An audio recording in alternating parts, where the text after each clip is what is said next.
सातारा जिल्ह्यातील आजच्या top 10 news दिनांक 29 April 2025 powered by Lalit Tailors. Look good feel good. Suit sherwani jacket बनवून मिळवण्याचे योग्य ठिकाण पवई नाका सातारा. जिल्ह्यातील 55 गावे 351 वाड्यांना टँकरने पाणी. 78,000 नागरिक व 50,000 जनावरांची तहान 60 टँकरवर. सातारा जिल्ह्यात दिवसेंदिवस उन्हाळ्याची दाहकता वाढू लागली आहे. त्यामुळे पिण्याच्या पाण्यासह शेतीच्या पाण्याचा प्रश्न ऐरणीवर आला आहे. जिल्ह्यातील 55 गावे 351 वाड्यांमधील 78,021 नागरिक व 50,000 जणांची तहान 60 टँकरच्या पाण्यावर अवलंबून आहे. मात्र टँकर वेळेवर येत नसल्याने नागरिकांना पाण्यासाठी वनवन भटकंती करावी लागत आहे. जिल्ह्यात वसुंधरा संवर्धनाचे विविध कार्यक्रम. 1 मे अखेर गावोगावी उपक्रम. जागतिक वसुंधरा दिन व 1 मे महाराष्ट्र दिन याचे औचित्य साधून दिनांक 22 एप्रिलपासून सुरू झालेले वसुंधरा संवर्धनाचे कार्यक्रम 1 मे पर्यंत चालणार आहेत. त्याची प्रभावी अंमलबजावणी करण्याच्या सूचना राज्याच्या पर्यावरण व वातावरण बदल विभागाच्या वतीने केले गेले आहेत. वातावरणातील गंभीर बदल आपण सर्वजण मागील काही वर्षात अनुभवत आहोत. वैश्विक पातळीवर या बदलांना अटकाव करण्यासाठी आणि आपली पृथ्वी म्हणजे वसुंधरा वाचवण्यासाठी व्यक्तिगत व सामूहिकपणे पर्यावरण संवर्धनासाठी व संरक्षणाकरता सर्वांनी मिळून संकल्प प्रयत्न करण्याची गरज आहे.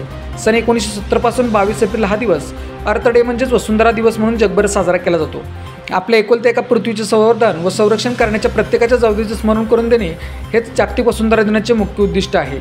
या वर्षीची आमची शक्ती आमचा ग्रह अशी थीम आहे. शेती पंपांना 8 तास वीज पुरवठा करा. इरिगेशन फेडरेशनची महावितरणकडे निवेदनाद्वारे मागणी.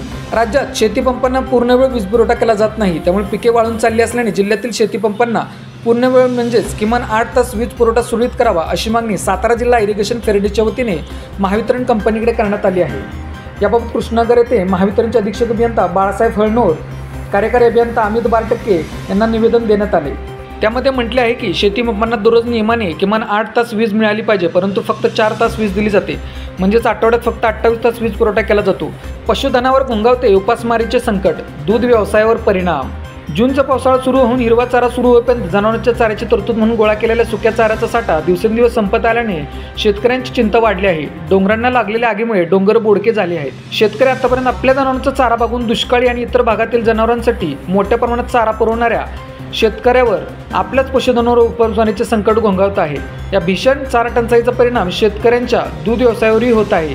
सातारा जिल्हा पोलीस दलातील 9 जणांना पोलीस महासंचालक पदक जाहीर. सातारा जिल्हा पोलीस दलातील पोलीस अधिकारी व पोलीस अंमलदार अशा एकूण 9 जणांना पोलीस महासंचालक पदक जाहीर झाले आहे.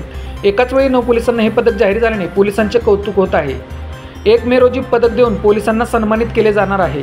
हिवराच्या शेंगा खाल्ल्याने 24 मेंढ्यांचा मृत्यू. निकमवाडी तालुका सातारा येथील घटना. आंबेदरे निकमवाडी तालुका सातारा येथे हिवराच्या शेंगा खाल्ल्याने 26 बकऱ्यांचा मृत्यू झाला. त्यामुळे मेंढपाळ्यांचे 6 लाखांहून अधिक नुकसान झाले. रात्री उशिरा जिल्हा परिषदेच्या पशुसंवर्धन विभागाच्या अधिकाऱ्यांनी घटनास्थळी भेट दिली. त्यांनी इतर आजारी बकऱ्यांवर उपचार केलेले आहेत. मृत बकऱ्यांचे मंगळवारी सकाळी शवविच्छेदन केले जाणार आहे. कारी तालुका सातारा येथून सुमारे 4.5 तोळ्याचे मंगळसूत्र लंपास. कारी तालुका सातारा येथील एका घरातून अज्ञात चोरट्यांनी सुमारे 4.5 तोळे वजनाचे मंगळसूत्र लंपास केल्याची फिर्याद सातारा तालुका पोलीस ठाण्यात नोंदवण्यात आली आहे. दिनांक 18 ते 19 एप्रिल दरम्यान बाळू अंतू देशमुख राहणार कारी तालुका सातारा सध्या पनवेल जिल्हा रायगड यांच्या राहत्या घरातून अज्ञात चोरट्यांनी सोन्याचे 45 ग्रॅम वजनाचे मंगळसूत्र चोरून नेले आहे. कृष्णनगर खेड येथे रस्त्यावर जलवाहिनीला गळती. दररोज हजारो लिटर पाण्याची नासाडी. प्रशासनाने योग्य उपाययोजना करण्याची नागरिकांची मागणी. महाराष्ट्र जीवन प्राधिकरणाच्या मुख्य जलवाहिनीला सातारा कोरेगाव मार्गावर कृष्णनगर खेड येथे गळती लागली आहे. त्यामुळे दररोज हजारो लिटर पाणी वाया जात आहे. ऐन उन्हाळ्यात गळतीद्वारे पाण्याची नासाडी होत असल्याने नागरिकांनी तीव्र नाराजी व्यक्त करून प्रशासनाने लवकरात लवकर उपाययोजना कराव्या अशी मागणी केली आहे. पर्यटन महोत्सवात पाचगणी कार्यक्रमांची वानवा. पर्यटन विभागाचे पाचगणीकडे साफ दुर्लक्ष. सह्याद्रीच्या कुशीत वसलेले पाचगणी महाबळेश्वर सध्या पर्यटन महोत्सवाने गजबजले आहे.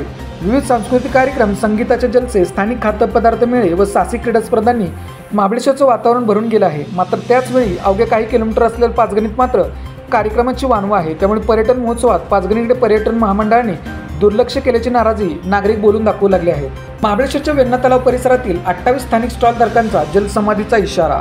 महाबळेश्वर येथील वेण्णा तलाव परिसरात वर्षानुवर्षे व्यवसाय करणाऱ्या गोरगरीब स्थानिक स्टॉल धारकांच्या पुनर्वसनाची मागणी करून देखील त्यांच्या रोजीरोटीचा प्रश्न सुटत नसल्याने 2 मे रोजी महाबळेश्वर पर्यटन उत्सवाच्या उद्घाटनाच्या दिवशी 28 स्टॉल धारक कुटुंबासह वेण्णा तलावात जलसमाधी घेणार असल्याची माहिती माजी नगरसेवक कुमार शिंदे यांनी पत्रकार परिषदेत दिली.